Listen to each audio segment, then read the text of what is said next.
भारतीय भटके विमुक्त आदिवासी ओबीसी संघर्ष महासंघ या संघटनेचा मराठवाडा अध्यक्ष। या संघटनेच्या मराठवाडा अध्यक्षपदावर मला जवळपास 1 वर्ष पूर्ण झाले आणि एकंदरीत सध्याची सामाजिक व राजकीय स्थिती बघता संघटनेचा विस्तार पुनर्गठन होणं गरजेचं आहे। त्या अनुषंगाने आज माननीय अशोक जाधव धनगावकर संस्थापक अध्यक्ष यांच्या आदेशाने मराठवाड्यातील औरंगाबाद, जालना, बीड, उस्मानाबाद, परभणी, नांदेड, हिंगोली व लातूर या 8ही जिल्ह्याच्या तसेच माझ्या अंतर्गत जी काही नियुक्ती करण्यात आली होती त्या मराठवाड्याच्या पदाधिकाऱ्यांची सर्व जिल्हा, तालुका व शहर या सर्व कार्यकारिण्या बरखास्त करण्यात येत आहे।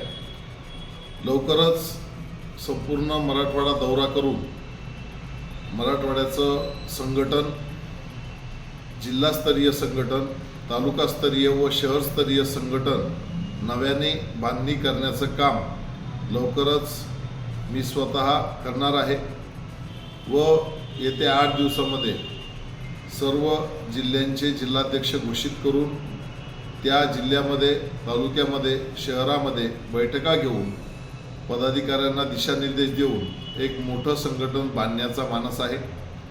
यासोबतच मी भटके विमुक्त आदिवासी व ओबीसी समाजातील कार्यकर्ते यांना व सामाजिक चळवळीमध्ये ज्यांना काम करायचं असेल त्यांना जाहीर आवाहन करतो की त्यांनी मोठ्या संख्येने सहभागी व्हावं आणि आपल्या समाज संघटन मोठ्या पद्धतीनं वाढवावं।